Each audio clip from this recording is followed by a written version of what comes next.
Hey everybody, what's going on? Hexlex here. I got another Master Duel video for you all today. So I just finished playing in MCS week number 15, and although I didn't quite do as well as last week, I ended up going 4-3. I still wanted to share some of the duels that I had because there were some pretty good games, both from myself and my opponents. I'm thinking of one game in particular that I'm extremely excited to show you, even though I lost, because I lost in an extremely spectacular and cool way. So we entered with Spright Punk once again. I thought it might be cool to try to sneak in another top with this deck. I was thinking about playing the Thunder Dragon Punk deck that I was working on, but ultimately decided that Spright Punk was going to be a little bit stronger and went with this instead. I believe I have already done one video, if I'm recalling right, where I had this update list where we took out the Calico Claw Crow. I remember explaining this. We took out the Crow for the second Deer Note. We need the second Deer Note just in case our first one gets milled. If your Deer Note gets milled either by an opponent's miller effect or your own Chaos Ruler, that's definitely not good if you're only playing one. So having the second one not only offers that insurance, but also can offer you a backup line of play on a following turn, which you usually don't need a following turn. Honestly, you usually just win in like the first turn you can attack, whether it's your third turn or the second turn if you're going second. But regardless, if you can attack, you can usually just win with this deck if you're in a well-poised position. So for that reason, you don't often need the second Deer Note as backup, but again, it's mostly just here in case it gets milled. Otherwise, I haven't really made any other changes to the deck. I still really like where it's at in terms of consistency. The 3 tunings and the Prosperity are super, super nice to smooth out the draws and get Assault Synchron into the hand as often as possible. I cannot overstate enough just how good this card is and how important it is to making your plays just in general. So yeah, I'll go ahead and break down this list. I'm trying to think if there's anything else I really want to discuss about it. I'm thinking about like possible potential updates. I could actually see putting Calico Claw Crow back into the deck. One thing I've kind of been thinking about lately is Foxy Tune. I had a comment recently that actually asked me like why I'm playing 3 Foxy Tune, and I kind of thought about it and I'm like, is there really a need for 3 of this card? The thing is, it is actually good to have multiple Punk cards in hand because that makes it a lot more consistent to just get your Punk plays online. If you only have Amin, that is enough, assuming your opponent has no disruption, but sometimes if you have multiple Punk monsters, that can ensure that you can play through like an Ash Blossom or an Imperm and still have a line. So I do like 3 Foxy Tune for that reason, but honestly, Foxy Tune is kind of my least favorite Punk card the more I play with this engine here, because it requires such a big commitment of discarding 2 cards.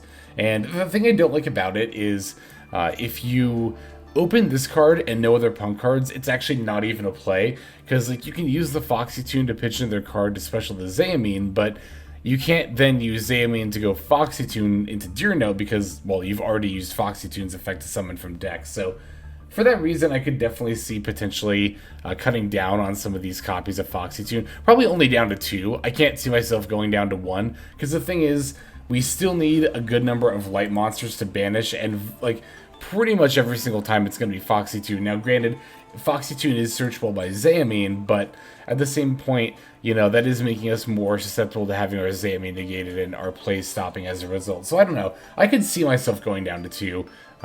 But I do still like 3, mostly just for consistency's sake. Ogre Dance would always have at 3, Amin always at 3 with the 2 E-Telly. I guess Prosperity and the Crossout Designator are like, they're fairly cuttable, but I can't really think of many cards I would want over them. Maybe I could see myself playing 2 Triple Tack instead of Prosperity and Crossout. But I like that Prosperity can help smooth out our engine and our draws. It's come up quite a bit, so yeah, the Crossout I could see more for talent. I'd want to play a second talent though if I was going to play talent, so it'd either be Prosperity or one of the Foxy Tune possibly. Those are really the only cuts I could see myself making in this list. I really, again, just love where everything's at. I've talked about this before, Spright Starter, you technically only need 1, but I really like playing 2 because you know, sometimes your Amin will get disrupted or negated or, you know, something, but if you have a Spright Starter in hand, you can just go ahead and activate it, and then, if nothing else, you have a Spright line. That's kind of one of the strengths that I like about this deck. So, alright, I think that's pretty much everything I've been thinking about as far as potential updates to it. And of course, if I do end up making those updates, you will all definitely be made aware. So let's go ahead and list out the deck here and then go into some gameplay. So we're playing 3 Maxx, 3 Spright Blue, 1 Spright Jet, 1 Spright Red, 1 Spright Carrot, 3 Assault Synchron, 3 Ash Blossom and Joyous Spring, 3 Noh-P.U.N.K Amin, 2 Noh-P.U.N.K Deer Note, 3 Noh-P.U.N.K Foxy Tune, 3 Noh-P.U.N.K Ogre Dance, 3 Tuning, 1 Pot of Prosperity, 2 Emergency Teleport, 2 Call by the Grave, 1 Crossout Designator, 2 Spright Starter, 3 Infinite Impermanence, 1 Herald of the Arclight, 1 Cupid Pitch, 1 Chaos Ruler, the Chaotic Magical Dragon, 1 Accel Synchro Stardust Dragon, 1 Baronne de Fleur, 1 Swordsoul Supreme Sovereign Chengying, 1 Psychic and Punisher, 1 Gigatic Spright, 1 number 38 Hope Harbinger Titanic Galaxy, 1 IP Masquerena, 1 Dharc the Dark Charmer Gloomy, 2 Spright Elf, 1 Knightmare Unicorn, and then 1 Mekk-Knight Crusadia Maxx. Actually, looking at this extra deck and listing it out now, I could definitely see myself making some updates here. There was actually kind of an instance that came up in the tournament that I hadn't really had come up too much before, but the more I think about it, the more I'd like to be prepared for this scenario. There was a game where I actually played out my Assault Synchron plus Spright Blue combo using both Chaos Ruler and Accel Synchro, but then found myself on the next turn wanting a good follow-up level 8 Synchro. I could see myself maybe putting in Draco Berserker of the 10E or something like that. I will say that IP and Maxx and Knightmare Unicorn actually does not really come up often at all. Dharc never comes up. Dharc literally, I don't think I've ever summoned this card once, but yeah, that's just some like more anecdotal thoughts, I guess, that I had about the extra deck there that I just thought of as I was, looking at it there. I didn't even mean to. Normally I cut through that. I didn't even mean to talk, but I'll just go ahead and just go through this whole thing a little more casually with maybe some fewer cuts this time around. So. Round 1 we played against Melfi, and I was actually pretty ecstatic to play against this deck because I actually genuinely really like Melfi, and I like seeing what they're capable of. So any chance I get to see someone else's Melfi list, I am very much always eager to do so. So oh, they're playing a Desert Locus combo. I've actually thought about doing this in Melfi's before. That's interesting that they actually opted to do that, so that's neat. Alright, let's go ahead and take a look at this. This was round 1, of course. Yeah, like I said, I did end up going 4 and 3, so once you're X3, or just to say once you have 3 losses, at that point you don't have any chance of really making the top 16 cut anymore, so at that point I decided just go ahead and drop out of the tournament. But we can take the first turn here. We have a Punk line, if nothing else, so we do have plays in that regard. I mean, this is a hand where we definitely don't need like as many Foxy Tunes as we have, or just in general as many Punk cards as we have. So, yeah, with hands like these I could definitely see myself cutting down on the Punk engine just a little bit. Again, maybe just cutting one of the Foxy Tunes there, but we do get to go for the Chaos Ruler, the Chaotic Magical Dragon here. I'm going to proc both the effects of that and the Deer Note. Opponent's going to try to DD Crow our Amin so that way we can't bring it back. But I'm definitely going to call by because I would like to, if nothing else, end on Psychic and Punisher here.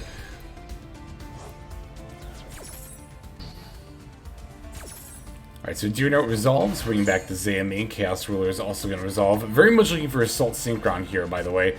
And we actually managed to find it here on the 5th card. Very much sneaking it right in the end there. But we did manage to find ourselves on Assault Synchron. So we get to special that. Now instead of just Psychic and Punisher, we get to end on Baron, plus Pep, plus Chaos Ruler as well. So there's the Baronne. Here is the Chaos Ruler's effect to bring itself back.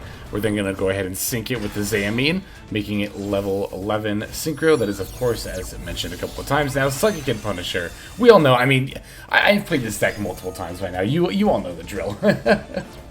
If you have not seen it already, I would definitely advise checking out my tournament report from last week as well. That's actually when I got top 16 with this deck.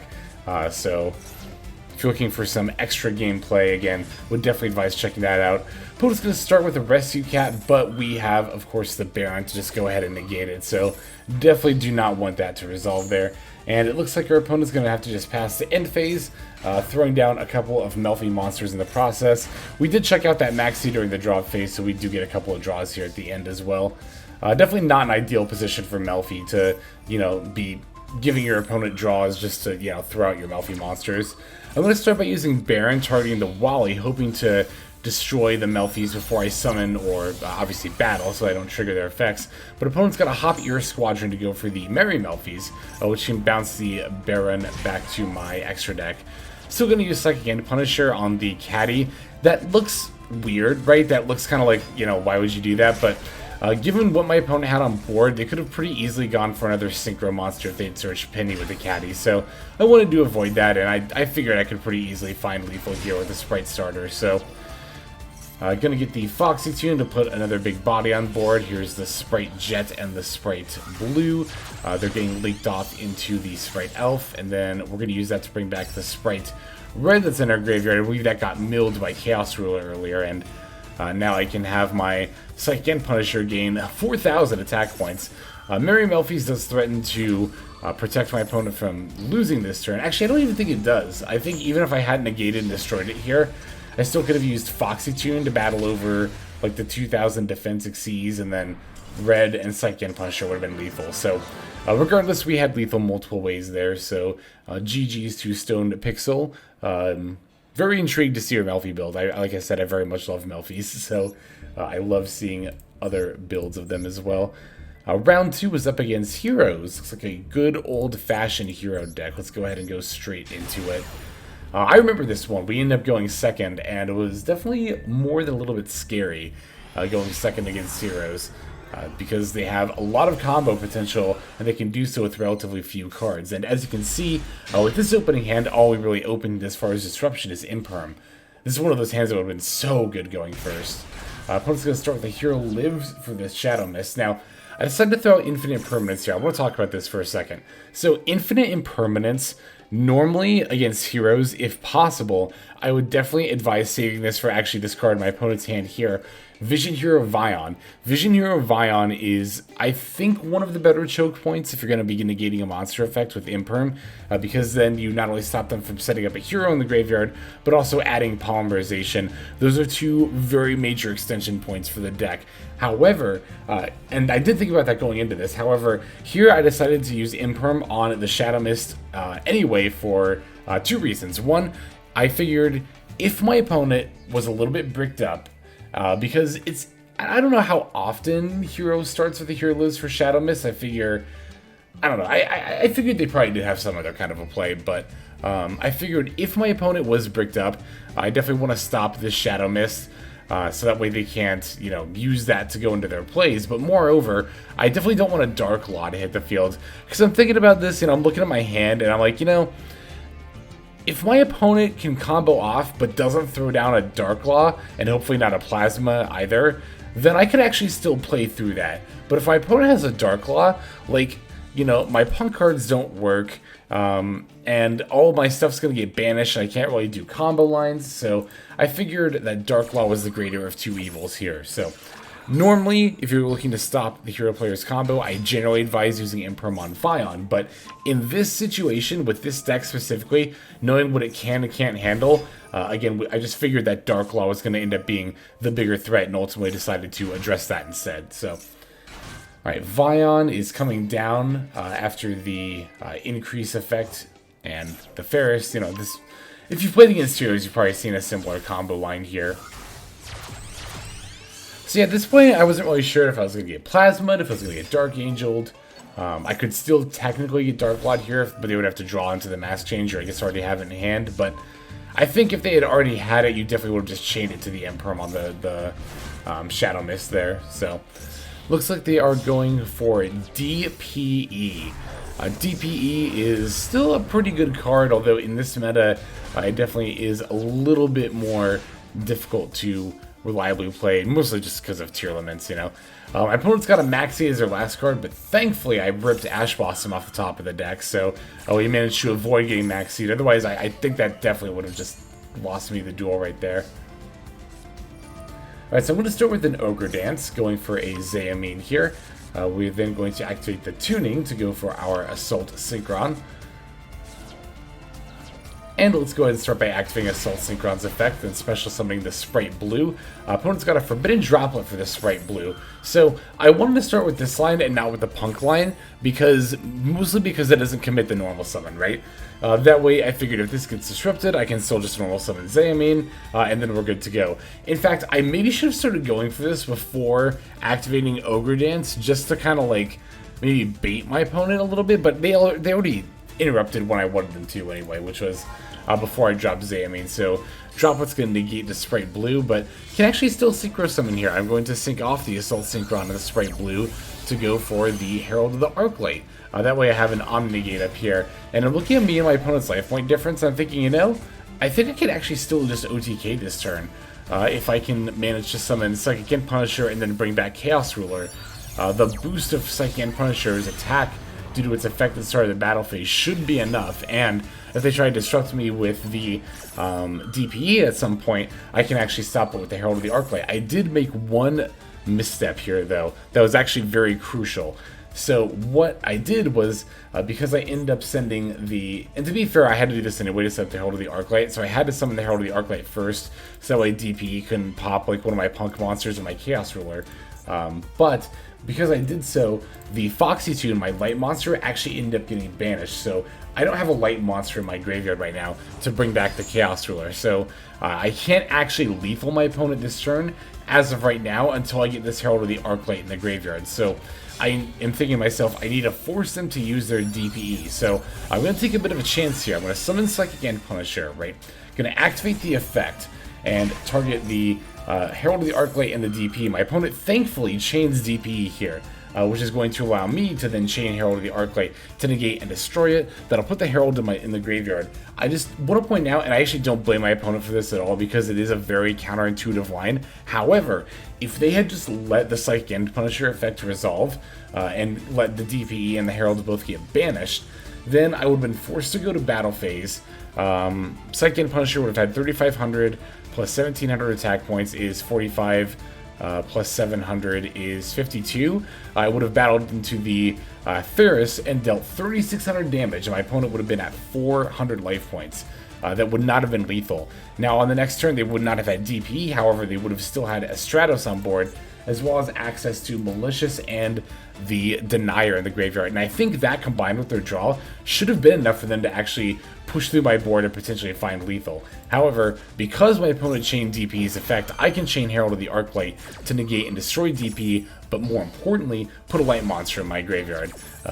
This will still trigger DP's effect to come back next turn, but to quote the anime in numerous instances, there isn't going to be a next turn, because I'm summoning the Chaos Ruler, moving to battle phase. Pep's effect activates, boosting it. As you can see, we do the 3,600 points of damage here, leaving our opponent at 400, but because we have the Chaos Ruler, we can battle over Stratos for lethal. Alright, so there is that duel there. Next game is going to be against Plunt. Plunt is on... I didn't even realize they were playing 51 cards. Holy cow. They were on Swordsoul Tenny, a 51 card build. That's definitely something. They're actually like totally prepared for this meta though, with 3 Protos. I talked about this last time I played Sword Souls myself on the channel, that if you're going to be playing Sword Souls in this meta, I think you want as many Protos as possible. Protos is actually very, very good in this meta, so let's go ahead and take a look at this duel here. Yeah, we end up taking the second turn yet again, if I recall correctly. Yes, and going second, looking at our opening hand, yeah. Just not a great hand. Sometimes you get unlucky like this. Not only do we have no disruption, but like, we have too much access to Amin here. We have 2 Amin already, 1 E-Telly, and then 2 Ogre Dance. It's like complete Punk overload. This hand, I don't know, this hand and others that, you know, we've seen so far already, maybe do kind of incline me to think I might have too many Punk cards, but again, you always want access to Amin in this deck, so I still don't feel like 3 Ogre Dance, 3 Amin, 2 E-Telly is too much. I really don't... we need 2 Deer Note, as I mentioned. I would like to play 1, but in this meta with the Millers out there, we can't get away with only 1. We have to play 2. Foxy Tune, as I've mentioned multiple times now, I could see going down to 2, but, like, I don't know. Is it right to put Ogre Dance at 2 as well? I just... the thing is, like, even if I take those out, what am I putting in over them that would be better is the other question, right? We did talk about triple tactics talent, which would actually be very nice in this hand, but, you know, just because it would be nice here doesn't mean it's actually the right call overall, right? Like, that's the thing that you always have to be careful about with deck building that I'm always trying to be mindful of, is, like, to not let a very... What's the word I'm looking for? How am I trying to phrase this? To not let just, like, one game or its outcome affect you, to try to see the whole picture. Or not even just one game, but even, like, a series of games, right? Like, I feel like a lot of people will, especially a lot of people who play in tournaments regularly, will like constantly update their deck week by week based on however the last round, or like however the last tournament went, and however they bricked during it, or however they lost, what they played against, so on and so forth. And I don't think changing a deck that regularly, just based on the last, you know, minor set of games, and by minor I mean like low number, like based on the last, you know, 8 games you played last week, I don't think that's enough to like necessarily warrant making like such drastic changes week to week. So I try to like be a bit more objective when I want to update my deck, and really think not about like why did I lose the games that I did, but more something along the lines of like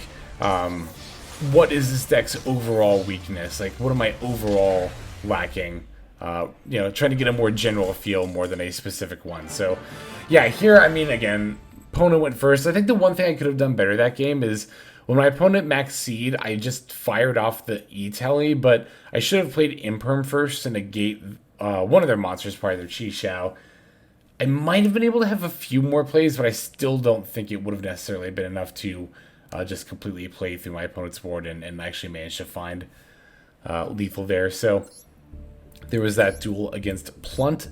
Next up, we have a game against Tier Laments, and this tier deck is rocking a couple copies of Mask Change 2. So this is yet another game where we're going to have to be on the lookout for Dark Law. Dark Law, obviously don't need to say that the banishing and the hand ripping does make it more difficult to combo, but not necessarily impossible. So opponent's going to go first. I'm going to start by firing off a Maxi during their draw phase, just in case they have triple attack, but I'm not even going to need the Maxi as they go to Scream, Normal Summon Shyren. They just completely whiff on the mills and have to set the Mask Change 2 and then pass. So play's going to pass back to me. This hand's looking pretty good. We do have Amin plus Assault Synchron and a Spright monster as well for good measure. We even have a call by too, so plenty of good options here.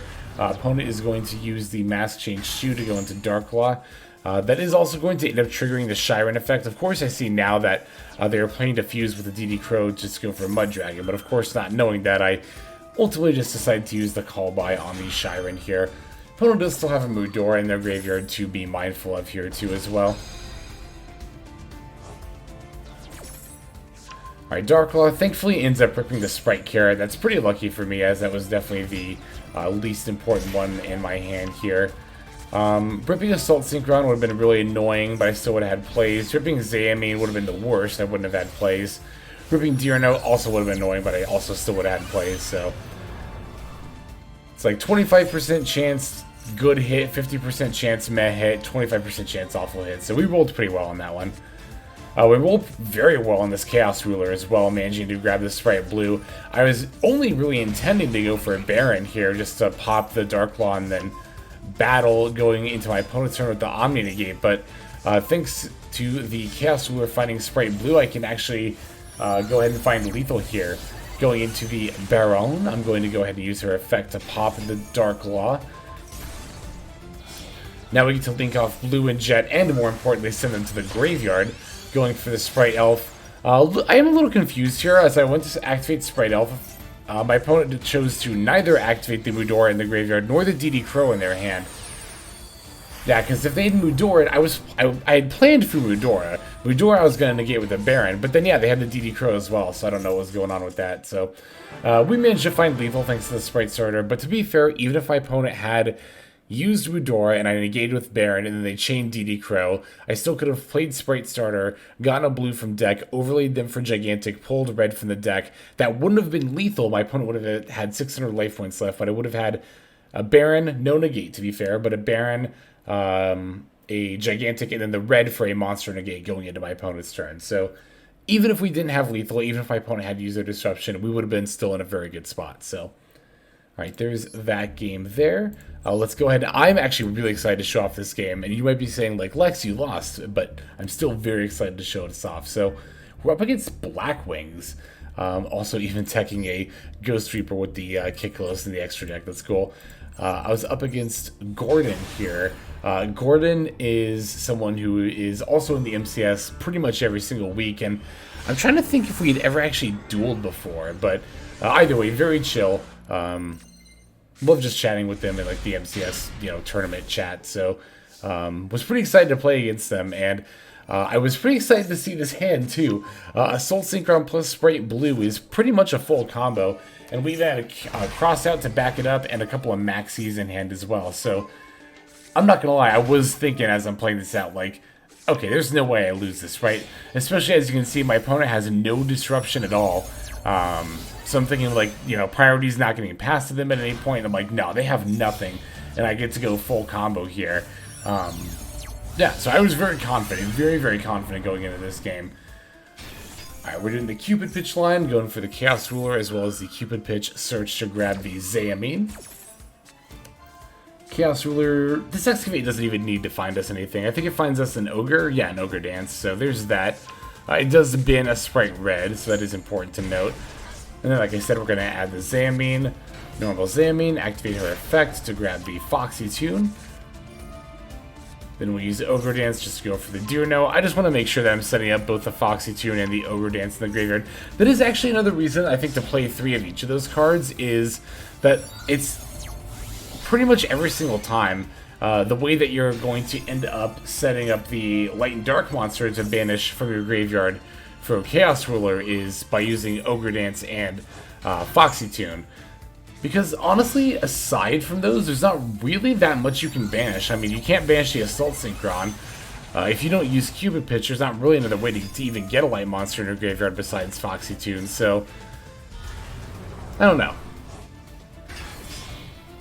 It's a conundrum, to be sure, but this part of the combo line allows us to go into both Baron and Pep, and then we're going to get the Chaos Ruler back with the Assault Synchron. Now, I could go for the Hope Harbinger here, but I ultimately decided to go with a line that would set up the Spright Elf, as well as Carrot, and then potentially Red as well. My thought process being, this combo line is going to, at the very least, set up the Carrot, which is already spell and trap negation, as opposed to Hope Harbinger, which is just spell negation. So, plus this also has the potential to bring back Spright Red and set up a monster negate here as well. This is also why I run 2 Spright Elf, is for lines like this. We also even get the targeting protection for the Carrot and the Baron. So, I'm going to set the cross out, pass over to my opponent, and I'm going to, as always, Maxi during the draw phase just to play on triple attack. So, Gordon starts by playing a Black Whirlwind, and I'm actually going to use the Baron negate on it and not the Carrot. That looks really weird, but the reason I'm doing it this way is because if I use Carrot, I have to send off the Elf, and moreover, I have to do so as a cost, so I'm not going to be able to use Elf to get back the Red. And I wanted to still be able to both negate and destroy the Black Whirlwind, because this card is obviously very, very important to Blackwings. So I figured this was a good time to use the Baron's negate here. So Baron negates and destroys Black Whirlwind, Elf brings back the Red, and now we still have a monster and a spell trap negate going into our opponent's turn. They're going to use this one, Shamal, to set up the Black Feather Whirlwind. I'm much less concerned about this card, but when Simoon activates it, the Poison Wind, I'm going to once again negate it with the Spright Red this time, so that way my opponent can't set up the Black Whirlwind. They do still, unfortunately for me, have the Sujri in order to go for the Vata, so that does still allow them to get plays. As they attempt to synchro with this Twin Shadow here, I'm definitely going to go ahead and negate that as well. That does exhaust the disruption on my board, though, aside from Crossout, but of course I'm not playing Blackwing, so I can't really disrupt their combo with the Crossout as a meter. I do have the Maxx up, so if I could just draw into an Ash Blossom. The problem is that I actually milled 2 Ash Blossoms during my first turn, one off Chaos Ruler and one off Tuning, so the odds of me drawing an Ash Blossom have actually plummeted here. Now, as you can see, Gordon is actually accumulating the counters on Black Winged Dragon. And one of the reasons, actually just the main reason I was excited to show this game off is because, check this out, Gordon's actually going to get to activate the effect of Black Winged Dragon here. For those who don't know, and I don't blame you, because this card is not good, and this effect has never been relevant in any game of Yu-Gi-Oh! I've ever played before this one. Basically, every time they take damage, this card gets a black feather counter, then they can remove the counters to pick one of my monsters. It loses 700 attack points for each counter, and then I take the same amount of damage. So it's got 3 counters on it. That means my Baron's going to lose 2100 attack points and deal 2100 points of damage to me. That'll put me at 3500. Now they're sinking for nothing the Starlight. What this one does is inflicts 800 damage to me, and then one of my face-up monsters loses 800 attack and defense points. So, as this effect activates on Baron once again, that drops it to 100 attack points, and look at this. I have exactly 2,700 life points with a 100 attack Baron to my opponent's Black Winged Dragon. I don't think I would have ever guessed, especially in the year of our Lord 2023, that I would ever see a moment where Black Winged Dragon is actually relevant. But it's more than relevant, it's the reason Gordon actually won this duel. So even though I did take an L here, I'm not even upset about it. That was a very nice finish. So very, very good games to Gordon. That was an excellent showing of what all Blackwing can do. Definitely not something I had seen Blackwing do before, again, ever, which is have Black Winged Dragon be relevant.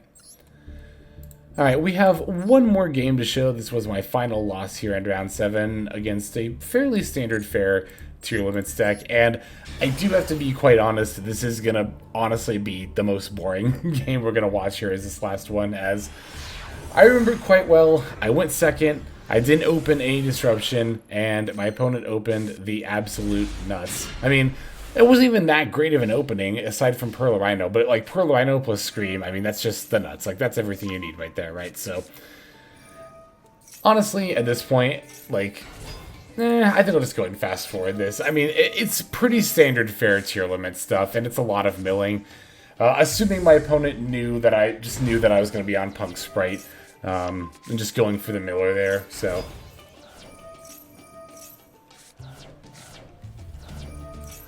Alright. Yeah, I mean, I don't know what else to say. You know, they're doing just hashtag just tier things. And here's the Roll Close, normal summoning the Redora, going for Elf. Oh, that's right, they even have a Diviner set up in the art, so they even get to set up a Baron here. Just extra spicy. Setting the Soliac, shuffling some of their stuff back, I guess, because why not? And then passing back over to me. And as you can see, we've even got everyone's favorite level 2 Earth Insect monster as the last card in their hands. So I get to play through a full tier board and under Max C. I'm like, alright, I guess I'll activate one of the 3 Ogre Dance I opened, going for the Amin, and then, yeah, at this point I was like, you know what, you got it. Because, like, what am I going to do? Normal summon Amin, try to activate, it's going to get negated and destroyed. Try to special Assault Synchron, it's going to get negated and destroyed. And then I lose. So, ultimately just decided to go ahead and concede right there. So, that's going to go ahead and do it for this tournament report. So, again, 4-3, not quite as good as last week, but, you know, the loss against Gordon was spectacular. And I think that the other ones we can pretty safely chalk up to just poor opening hands. It just happens with best of one sometimes. So overall, I think I'm still pretty satisfied with how the tournament played out, or maybe not how the tournament played out. Obviously, I would have liked to have, you know, topped again, but I'm still just satisfied with how I personally played. I don't think I made any major screw-ups, at least any that caused me to lose any games here. So yeah, I can at least say that much, but that's going to go ahead and do it for this video. So let's move now to our outro. Alright everybody, thank you so much for watching all the way to the very end of the video like this. That means a whole lot to me. Not just personally, but it's also a great way of supporting the channel as well. If you're interested in supporting the channel in other means, you can of course feel free to comment and or subscribe right here on YouTube. I'm always looking to the comments section. You guys leave some pretty awesome feedback as far as like constructive criticism goes when it comes to deck building, gameplay, channel content, all that stuff. So feel free to leave your opinion down there. I will be sure to take a look at that there. And then subscribing is going to be the best way to get notifications of when these videos drop. That does happen every day, by the way, so if you're looking for daily Master Duel content, you've come to the right place. And there are more places where you can get some daily Master Duel content. If you check out the description below, follow the top link over to my Patreon page. There for just $5 a month, which is as much as you pay for a booster pack, you'll find a lot more value than a pack full of filler over there. We've got some previews for content upcoming here on the channel. We've got some exclusive games that are only posted over on Patreon over there. We've got some Q&As, and then you can also have your name featured in this lovely credit sequence where I thank all of the people who are helping contribute over there on Patreon. It's a huge support to the channel, and it really means a lot as well. So thank you everyone who is donating that is featured here on screen. And again, you know, it's not just a pure donation, you do get some more daily Master Duel content over there just for being a part of the Patreon.